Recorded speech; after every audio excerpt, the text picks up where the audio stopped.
So welcome everybody. I'm really excited to have Zuzanna Rybarczyk. I'm That's sorry if correct. I didn't say your name right, but I'm really welcome, Zuza. Wonderful to have you on here today. Zuza is a holistic canine therapist, and in her practice, she includes aromatherapy, energy work, sound and vibrational healing, and therapeutic humming. And she's passionate about changing the human's way of looking at their dogs so that every challenge they face they can perceive as an opportunity for self-growth. So really, really exciting work that you do, Zuza. I know you are more than highly qualified, but today, particularly, we're going to be talking about a passion of yours, which is sound therapy. And this is something I think is really exciting as we move into all sorts of different techniques and modalities that we can help to support our dogs and their guardians and their carers as well. So Zuza, please tell us, what is it all about? Tell us what kind of sound therapy we're talking about. How did you get into it and why for dogs? Of course. Thank you for having me here. This is my very first interview I'm giving in English, so I'm really, really excited because like this whole adventure with sound healing was like it was quite incredible for me, because it started in a very funny, like not really funny, but in a way which I would have never thought it would grow so much over a year, maybe. I think it's been a year now since I started doing it. So maybe I will just give you this like share with you this very short story about how it actually started, what actually inspired me to do something more about it. And as I said, back then, I would have never thought that it would grow into anything bigger than, just using that one instrument with that particular dog. Because as you probably know that yourself, everyone who's watching us today, our dogs, our animals in general, are the best, the greatest teachers who come to our lives, to teach us something which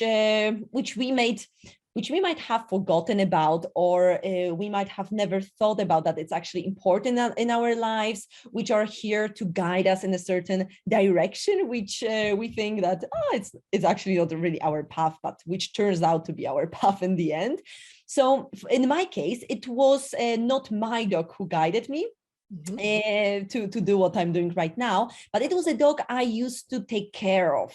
So that was a very calm and also quite fearful girl, like dog girl, doggy girl, who came to me to stay for a week, I think, from what I remember, just to spend some days while her dog parents traveled for holiday. So I remember one day when I was just sitting with her on the floor, on this very floor, in my living room. And I was just, I was having some quiet time, probably meditating a little bit with her, because that's one of the things I love doing with dogs. Especially with my high energy, I really need that to ground. That's why I think so I'm so attracted to this kind of modalities, because I need to ground myself all the time. Well, otherwise I would just fly away. So this is what I was doing with that dog back then. And at some point I heard my chime. Maybe you know, so these Koshi chimes, which you use. Oh, yes. Human therapy, Right. sound therapy, really beautiful sounds they make. And it's not that I just put the chime on my window for the first time. It was there for many days already, or maybe even weeks. But only on that very moment, I heard the sound, and then this thought popped up in my head. That maybe I should have used that with her, with dogs, just to see what the reaction would be. And I just thought about it, and I decided to do it and see and just check right away. So I just took this chime away from my window, and I just approached that dog and started just moving it a little bit. Of course, not over her body right away, but just next to her, just to slowly introduce her, because I knew by only observing her, that she was very sensitive. She needed time to get used to new things, especially if it came to movement, like moving anything close to her and especially above her head or above her body was just, not something I should have done in the very beginning. So that's why I, of course, started very slowly, just doing it next to her body. And then I was already quite surprised that instead of getting quite startled because of this new sound she was exposed to, she was quite curious, but also quite quickly she started showing signals indicating that she was actually getting quite relaxed while listening to this sound. So much quicker than I would have thought, I started moving closer to her, and I was really surprised to see that she didn't move away, or she didn't send me any signal asking for a distance, asking me to take this chime away or increasing the distance away from her body. And then I quite quickly started moving this chime above her body. And I was making a video of her reactions. I have it somewhere because it was just incredible. Not today. This is not the video I will show you today. I will show you other videos. But back then, I remember while making this video, she was just starting to feel more and more relaxed. She started to blink to this very soft and slow blinking of her eyes. She started yawning, but not in a stressed way, because yawning is very often, especially if it comes to sound therapy, the indication that the dog is letting go of the tension, physical and emotional tension, especially if it's combined with the relaxation we can see in the physical body. Yeah. Beautiful signal. So she was starting to yawn. She was starting to actually repositioning herself and lying down on her side. And she was not concerned whatsoever when I started moving the chime above her head, what was already like so shocking for me that I just couldn't believe. I was just, I was trying to keep my energy low, even though I was, as you can imagine, Sue, very excited. Yes, is what you see. It's really difficult to control myself. But I was just stunned. I just couldn't believe what just happened. And this is the example of how small moments can actually twist our whole life sometimes, right? Because I remember that, that was a very, very important moment in my life, because it just inspired me to dig deeper and investigate how I can actually use therapeutic instruments, which are used in human therapy, sound therapy, and adjust them so animals can benefit from that as well. So then my next step was to do some research. So from what I remember, I bought my first singing bowl, which was connected to the heart chakra. And I also started experimenting with that, because basically most of the things I've been doing so far with my instruments, my team, this is my team, therapeutic team, has been experimenting and just checking in with the animal and looking for, like what kind of reactions, what kind of outcome I receive out of this work. So I started experimenting with the singing bowl. I got another chime, Zafir. That's another brand which is also popular, and I started, just using them on my sessions with people who are, of course, open-minded and who wanted to see how their dog would react to that sound. And surprisingly, I used it with other dogs which had the same tendency to be a little bit cautious if it came to movement, especially over their head, what could be considered crazy, right, to do it over their head, or to sit so close with the singing bowl next to them. But actually most of them they were just melting into the sound, into the vibration, depending on what I used, and they just loved it. They felt like, in my feeling, they felt like they found themselves in a space where finally there was no noise, no human who was just thinking too much about their problem, talking a lot too much about their problem, just getting into this chaotic way of, a chaotic mindset around them. Yes. But there was only me, there was only their person, and there was only them who could finally just relax, because everyone is always involved in this, in the whole process, in the whole, finds themselves in this space, special space where there's only sound or vibration created by the instrument or another tool. So I could really see amazing reactions of dogs, which normally would get scared away if I just, I don't know, like used my hand in another way, right, by holding a stick or something else.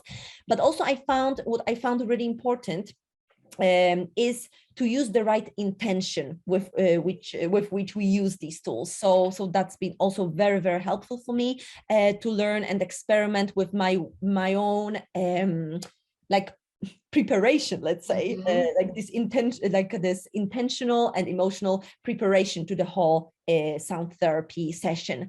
So yeah, sorry, I just can talk about it. Yeah, it's wonderful, so exciting to hear about it. Just a couple of things that were really important for me there was the way that you said, and I've it's been my experience as well, when a dog parent calls you in to come and help with a specific behavior problem, or some issue that they're having, it's very much a focus on the dog, as you said, and a focus on the problem, and a focus on trying to fix it or get it right or something. And I love that you said it, you could almost feel that the dog was like relieved to just say, none of this, just give me a space where I can be quiet and heal. Let me listen to this music, let me listen to the space without anybody, as you say, these busy minds that are carrying on there. So I love that. I really, really love that. And one other question that popped into my head was, have you tried this with any sound sensitive dogs? Because these are different sounds, but they still sound. So what about a sound sensitive dog? Yes, it's a very interesting question, because I'm still experimenting with different, we shouldn't really call them types of dogs, because as we know, this is not part of their personality, right? But let's just, for this purpose of this interview, let's call it a type of dog. So I tried with some, and I would say that there are different reactions. Some dogs are they don't react to those sounds or vibrations in the same way as to other sounds they are afraid of. Whereas some dogs need a little bit more time and more space away from the instruments to get used to it. So depending on what I can see from a more like behavioral point of view, maybe, or more from more of this communicating way of view, I might show, because I also have some tuning forks to show you, of course, I might show, I might maybe not even hold it in my hand, or just put the tuning fork on the ground and just let the dog investigate in their own time, just as much as they need. And then I can gradually, get to the point when I might do this to activate a sound or to activate the vibration, and also do it in a gentle way so the dog doesn't get scared away, because many dogs in the beginning, obviously, they want to sniff it. And what I discovered is that, especially with some tuning forks, which create bigger, like more intense vibration, when the dog, of course, touches the nose, they get like, oh gosh, what is that? And then some of them might not be happy to carry on with the investigation process, and they just say, like some people, right? So it doesn't work for me. No, I don't care. I don't want to listen to you anymore. I'm just leaving this room. So this is something I decided to do slowly with some dogs. Not every dog needs that. Some dogs, especially those which are not going to approach me anyway, because I can clearly see that these are dogs which I will work with from a distance. What I do in the beginning, I might hold it a little bit. Of course, I might maybe make some movements without the vibration being activated, but to be honest, with dogs which are not approaching me, I don't spend so much time on that. I activate the tuning fork quite quickly, because what I discovered over this year now, I think, is that it can actually, the more I do these different movements I do with tuning forks without the vibration, the more scared this dog might actually end up being. Because the vibration itself, especially if I use the basic tuning fork, which is which is specifically related to okay. vibration, this vibration helps the dog feel safe, feel grounded, secure. So actually, I want to use this vibration as soon as possible in order to start communicating with this being. You are safe. Everything is fine. I'm keeping my distance away from you. You can trust me, because with this vibration, I also add my own intention. I really like to add my own part, which I also actually encourage other people who want to learn that from me to do in this way as well. So not only rely on the tool itself, but also remember that we can make it much more powerful if we add our own belief, our own intention, our own heart power, or heart space into this whole healing session. And that's what I do as well. And I send this intention together with the vibration. So it's really, that's such a fascinating field you can really play with. Tuning forks especially are really flexible tools, in my opinion, which we can add to different, like combine with other therapies, combine with other things, other modalities we do with dogs. Acupressure, for example, is actually a great combination with tuning forks. We can use it to stimulate certain points on the dog's body, instead of just using our hand. So it can also work. Of course, it might also be a process, because feeling these vibrations on the dog's body might be a little bit too much. So I rather work over the body or from a distance, as I mentioned, because in my opinion, especially, it's said that this wave, which is created by the tuning fork, reaches up to 1.5 meters, depending on the frequency we're working with. But from my observation, I can see that it can actually affect the animal from a much bigger distance. Especially recently, I worked quite a lot with cats, which is such a surprise for me, because I've never worked so much with cats, but I can see how well they respond to vibration. And they, from what I could observe, they could definitely receive the vibration even from a little bit further away. So it doesn't have to be even 1 or 1.5 meter. So this is also the tool which gives us this amazing opportunity to work with an animal from a distance. Yes. What I really love, because that's what I've been missing for a long time, trying to get to the animal quite as soon as possible, trying to figure out the ways how we can get decrease the distance between each other.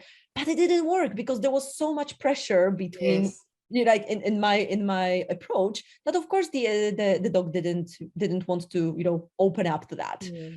So that's fascinating. Yeah, I really love that. I love that, as you say, that you can actually, specifically for dogs who really don't like, to be approached by strangers or any strange things coming into the environment. This is actually perfect if you can, as you say, be a few meters away. And they can still be affected by that vibration. And I was just thinking, myself personally, the first time I heard, singing bowls or something like that, there were some sounds that really resonated with me and I felt good with. And there were other sounds that I felt perhaps a little bit less comfortable with. And I can imagine it's the same for dogs. They're also energetic beings. So why shouldn't they also have resonance with some sounds and non-resonance with some sounds? So maybe you can explain that a little bit. Why would a dog or a person resonate with a specific tone that's you giving off from the singing bowl or the forks or whatever it is, and perhaps not with another? Is there a reason for that? That's really interesting. That's a really interesting question. So what I've observed so far, because if it comes to tuning forks, you have tuning forks which are designed specifically to be used with certain organs in the body. So, for example, if a dog has some problems with the liver or with the lungs, kidney, whatever, actually, whatever organ we're talking about here, we can use specifically these tuning forks in order to bring the healthy vibration of this organ back to this to harmony. And what I've observed, there might be two reactions. So either this animal, I'm just talking about animals in general now, because it can be really used with including my rodents. I've used it with my rodents and it worked amazingly as well. So it can be used with any animal. So let's say that the animal has a liver problem.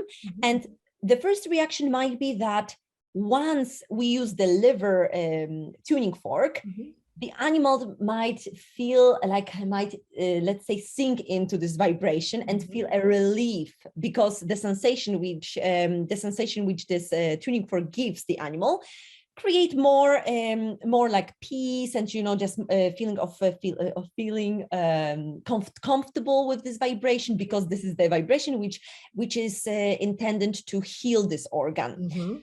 But at the same time, this animal might react in a totally opposite way, because this sensation might be much stronger than feeling the vibration of the lung, I don't know, the lung tuning fork, for example, because it might turn out that there is no imbalance in the lung organ. So this is really interesting how different these reactions might be, and this is something we have to be just observant and just, you know, careful about, and just adjust everything depending on what the animal communicates. So I would say that there is no way we can correctly predict the reaction of the animal. It's like being in a dialogue all the time throughout the whole session. It doesn't matter that I might have a plan for what I want to do and which steps I want to take, because before, if it's like a full session, then I also take some analysis. I check the imbalances if there are some imbalances in certain meridians, because this mostly works on this energetic level, first of all, like in the first place. So if I find some imbalances in certain meridians, this is what I focus on, and I get inspired by 5 elements theory as well, to know how everything is connected, and which meridian influences which one. But it might turn out that, you know, during the session, the animal will be really resistant to a certain tuning fork which I chose for him or for her, and it means that I have to be flexible and not make the animal accept what I offer, but just, you know, decide to go to choose a different path and different way of working with this particular animal. So that's one thing which I observed. So when we go further, let's say that we have no idea where the imbalance is, but we have the set of tuning forks for the organs, we can actually use particular tuning forks, and by observing the reaction of the animal, use them as some diagnostic tools. Of course, I'm not saying that we should only rely on that, I have to say that, but, you know, we can just use it as some kind of an idea by simply observing the animal. And once I worked with a cat, it was like half a year ago, I think, with a cat which I didn't know much about. Oh no, sorry, that was a cat first. Okay, the first cat. Two different animals now, I remember. So this cat was so open to basically all the vibrations which I offered him. He was like, give me all, give it all to me, you know. I'm just laying down, falling asleep, and you do your work. And that was a very old cat already. And the mom of this cat told me that he was actually, she thought he was dying. He was already, you know, behaving in a way when that she thought, oh, okay, this is the end, you know, he's not gonna recover anymore. So she came to me with no expectations, I suppose. I think that she didn't have many expectations. She was just curious.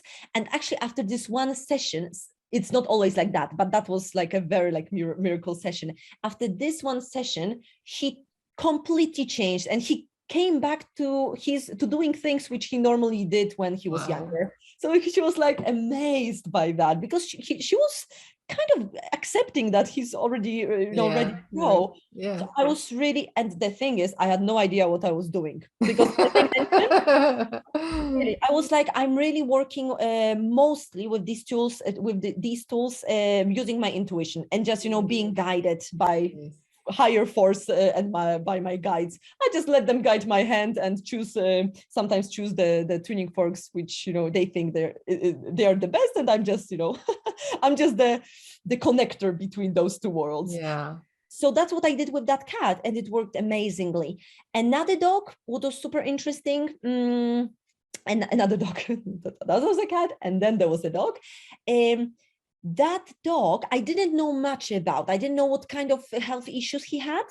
But when I started using different tuning forks, he reacted like he was melting down, especially when I remember the tuning fork responsible for, I think the bladder, yes, the bladder and bones, because there is a tuning fork for bones as well.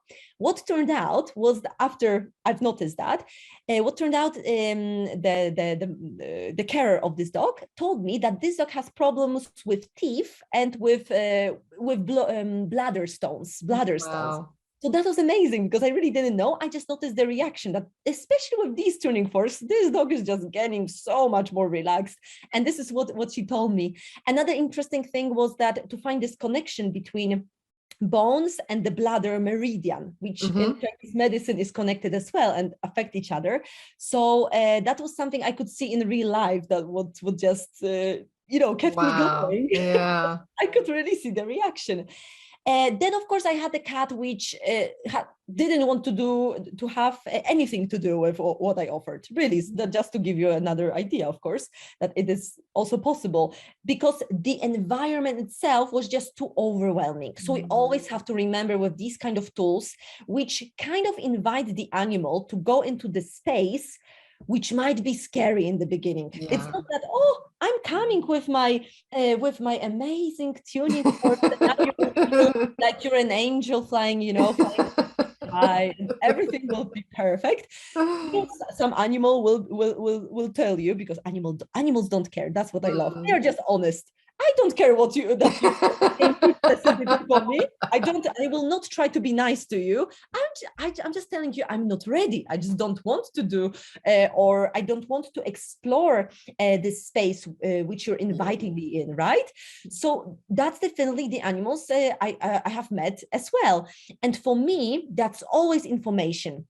So this is these kind of tools, these kind of meetings always invite you to look deeper, not be so much focused only on hoping that I hope the animal will accept what I'm offering, but just open up to other messages and other lessons which can actually be directed at you and not so much at the animal in the end. This is amazing, because it's like, I really have a feeling, especially after my last trip to Mexico, where I volunteered with dogs and cats, and I worked like a lot with them, with tuning forks. I really like my summary of this trip is that I don't know who is healing whom here. who is trying to help, whom? Wow. Amazing. So it's like a beautiful journey you can be on, because it really encourages you to look beyond the results which you wish to see. And this is amazing. But this is where this is the space which is actually difficult for us, because we have to learn to let go of our ego. Oh, what is a challenge, right? Yeah, as you said, it's when we start getting in the way of all of that. And this is, I love that you talk often about this dialogue and just being open to see what's happening, because we don't, we can guess, and we can take educated guesses as to what we think might be going on, but really the dog will tell you. The dog will respond in certain ways.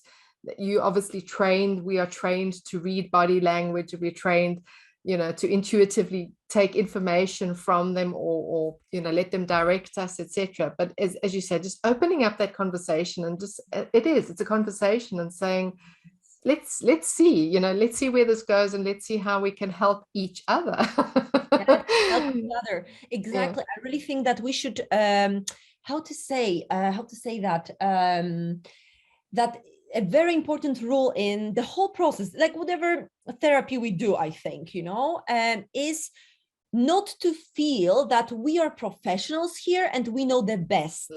It's like, okay, like I will get down. Okay, it's not really get down to your level. It's like, let's be on the same level, right? Meet each other where we're at. Yeah, Exactly, right. So we are not, so there's no saying that you're better, you're worse. Let's be on the same level, and let's try to get into a dialogue, being on the same level and trying to understand each other. Yes. Not only me trying to understand you, but also you having a chance to tell me something which I need to hear. Yes, allowing the animal to have a voice too, and to be able to communicate Exactly. that with you. Yeah, Amazing. Here, I just don't remember exactly now, because I've had some amazing meetings in that shelter.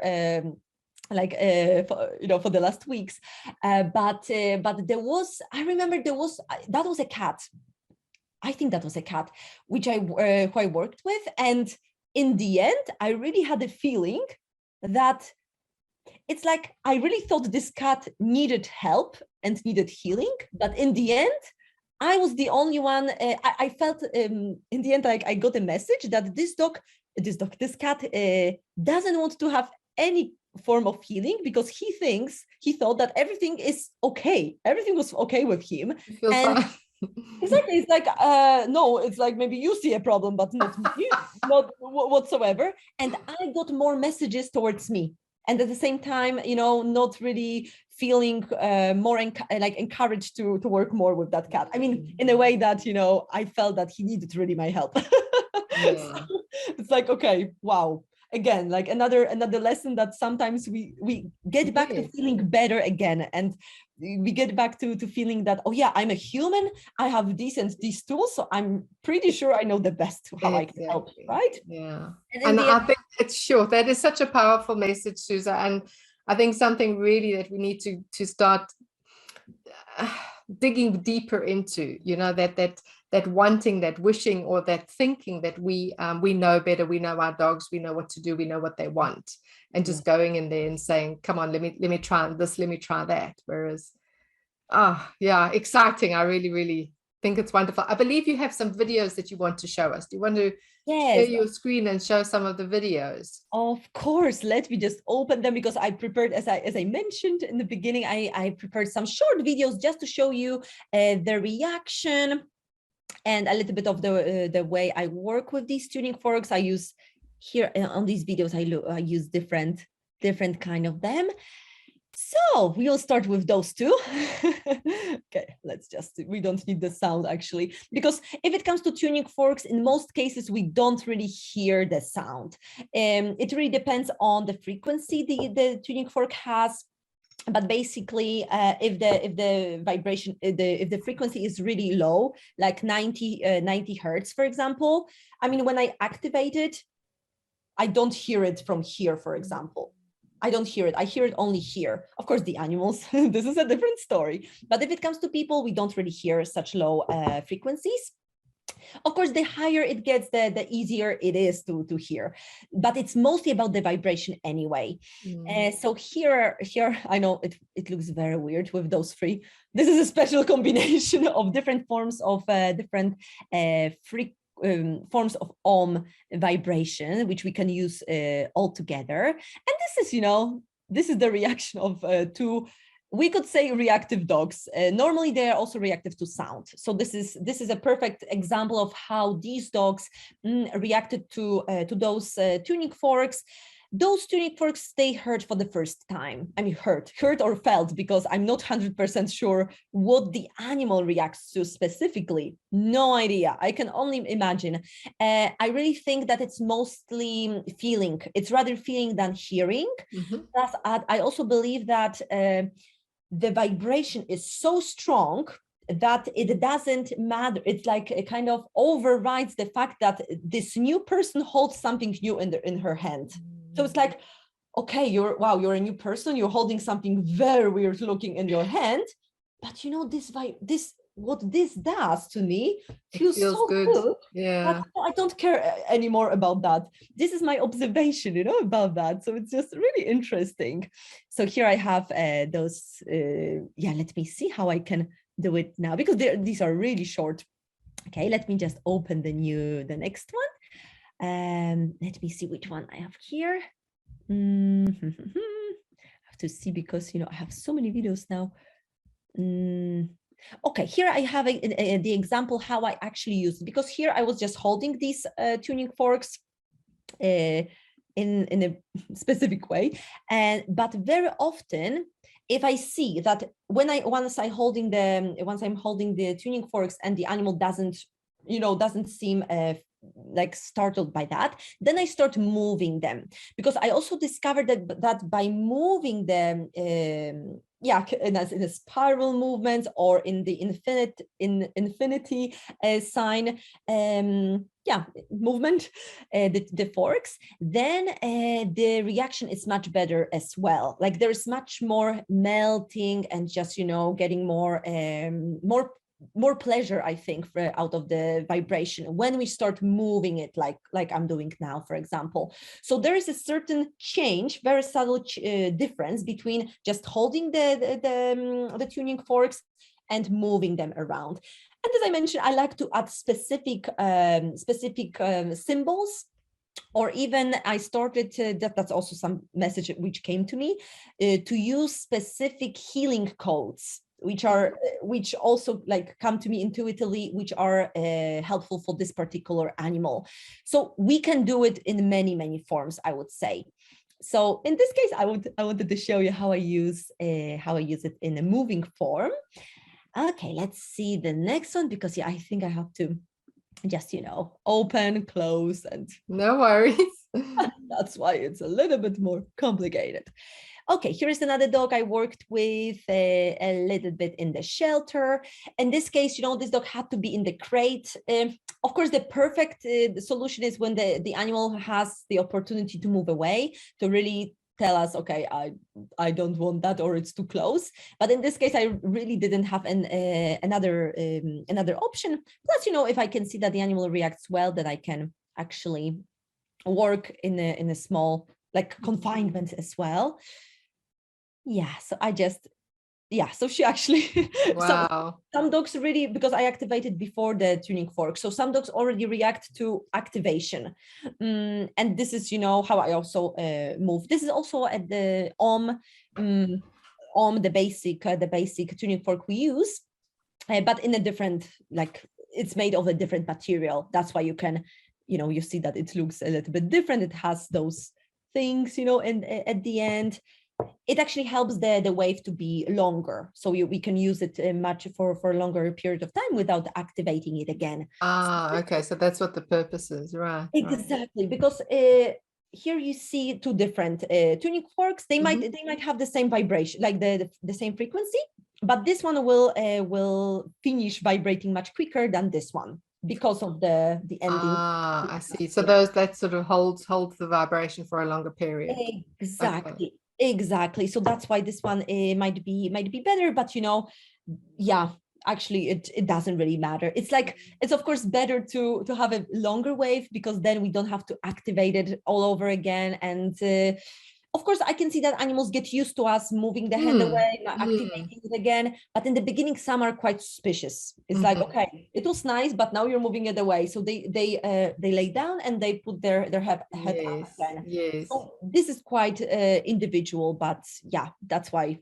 Yeah. So I think I guess it's just a matter of getting used to it. You know, of you getting used to you moving around with these instruments, first feeling safe, and once they realize, yes, well, you're just going to reactivate it and then, you know, show it again, for instance. Exactly. So I'm sure it's a case of getting used to it, isn't it? Exactly. It is. I would say that if I work with animals which are a little bit more suspicious, if they once they see that it's repetitive, that I Yes, take it yes. away and bring it back, take it away, bring it back, and of course at the same time I have to be as focused and as present as possible, breathe. Of course, this is like, I would say that before I if somebody wants to learn that, before I actually explain the technical stuff, which is actually not a lot, but let's say technical stuff about using tuning forks, I really focus on our own like on our own energy, how to prepare ourselves, how to make sure that we breathe, how to make sure that we don't get distracted, which is quite difficult if it lasts for longer. But you know, we get affected simultaneously with a dog, so it can also be helpful to be with in the vibration to stay focused. So that's good as well. Here is another dog, lovely. This is a perfect name for her, as you will see. That's a very lovely girl. And here she was also a bit like, yeah, a bit restless. So here I used a different tuning fork, which I find really powerful, which is quite popular by frequency of 528 hertz. And this is it's said to be a pure love vibration. So many animals, they kind of, you know, embrace it, and they really want to be in that vibration. But at the same time, you know, they might be a bit scared as well if this is not something they experienced before. So again, we have to be quite mindful and just adjust everything depending on the reaction of the dog. Here I worked in a vet clinic. That was amazing. Law of attraction, right? I would have never thought that in Mexico, in a town, like not the biggest town in you can imagine, I would meet a vet who would be open to me going to animals which were waiting for some examination or being after them, and just being excited about sound healing and just allowing me to be with animals and just supporting them in any way. Like, what? So I actually spent some time with I think 5 or 6 cats, and then 5 cats and 1 dog, which I'm showing you now. And this dog was, that dog used to be a homeless dog, so street dog. So they were just kind of like looking for a new home for that dog back then. So I was just sitting, this dog really needed a space. So what's really interesting, he didn't react at tuning forks that well in the beginning. Was rather showing me that, you know, I should stop, increase the distance, and so on. But then he reacted very well to the chime. So that was super interesting. Now, again, this is just a very short moment, which I will show you now, which is already a positive response, like a very relaxed response to tuning forks. But before we got here, he was really like, he was really like suspicious of these things. So I used in the beginning the chime, and then only then I used the tuning forks, and this is what worked the best. And then I could see the melting of the ice and deep exhale. Positive response. So that was really interesting as well to see how I can actually breach with this dog by using other instruments before tuning forks, because for some animals, yes, it might be too strong. And the last video which I will show you is Wally. So with Wally, I worked both with tuning forks and aromatherapy. With Wally, we actually did 3 full sessions because, just maybe in short, the carer of Wally contacted me because he's already a senior dog, around like 12 years old, and he became a little bit more restless. He started having some congested breathing. He started being a little bit let's say funny with male dogs, which he didn't do so much before. And so I was asked to work with him to see what we can achieve. What you could achieve. And so first I did this meridian analysis to see where the imbalance is. It turned out to be in the lung. So this is what I focused on, but besides I could see imbalances in other meridians which were related to this one. And then I chose both specific essential oils for him, but also we did a session with the tuning forks. So here I'm probably working on the liver, because the liver was also a little bit imbalanced. And just to show you how I work above the body, this is the goal of this video, just so you see how it looks from outside perspective. So Wally, again, like he was also open-minded in general, open-minded, a curious boy. So he just how to say, surrendered quite easily, and he was just laying there. His carer was next to us, so he could feel supported for the whole time, for the whole process. And I have my other tuning forks, which I used in a certain way, depending on his reaction. But his reaction was really positive. Like he was just laying there and just being happy that somebody, did something with him. He was just really, really happy about that. So that was very easy, because some dogs wouldn't allow me to approach them right away so quickly and so close. So sometimes I don't work above a certain organ. I also work from a distance. I work with the intention that I work above the organ. Actually, it all depends on in what we believe in. If we believe that, if I believe that this, I don't have this dog which you have right now, but I also have my Stuffy.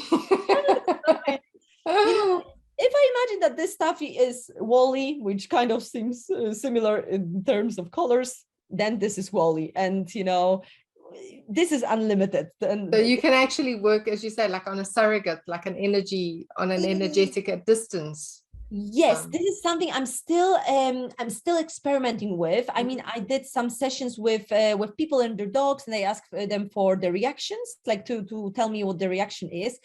And they said that they could see that the moment I started working and finished, they could see, for example, recently I had a situation like that the carers told me that their dog, she couldn't rest. She was actually moving for the whole time.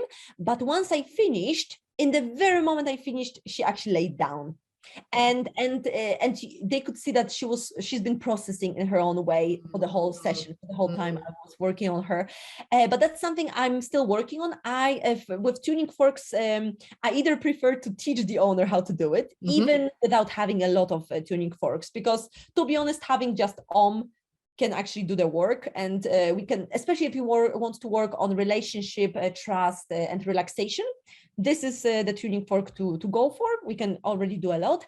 We can learn certain acupressure points and work with them as well, or just above the body in the beginning. Or I prefer to work in person. Right.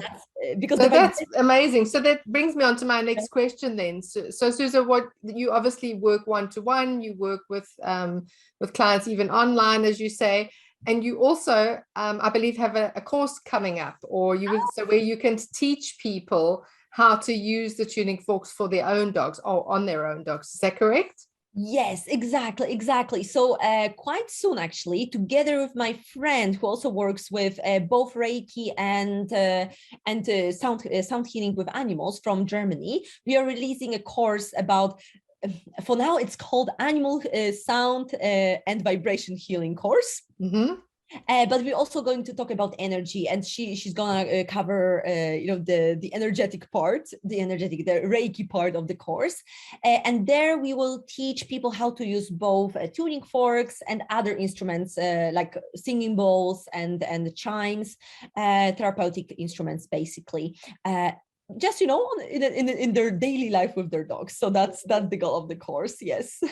I love that. And like you said, I mean, because it's not just healing for the dog, it's healing, it's that connection, it's building trust, it's just like almost, like you enjoy meditating with your dog or doing anything together in connection with your dog. It's the same kind of thing, isn't it? Yes, it is. It's just amazing. It's really, really powerful. And besides the healing, like as I mentioned, we also have to again remember that of course we can get amazing results, amazing reactions, etc., which I can definitely see in the animals. but we should not get so fixated about them. We should really try, I know this is the difficult part, but we should really let go of the expectations, or let go of the perfect picture of what this therapy might bring us, because we might, you know, we might lose a lot of lessons or messages which come along the way to us. So this is all really important, to really open up to messages and lessons which will come along yeah, see it as an activity that we can both enjoy together. Yes.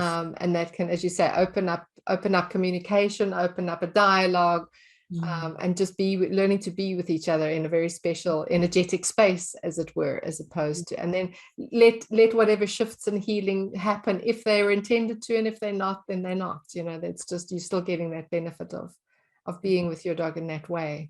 Exactly. Like, we will get some benefit either way. That's the thing, you know.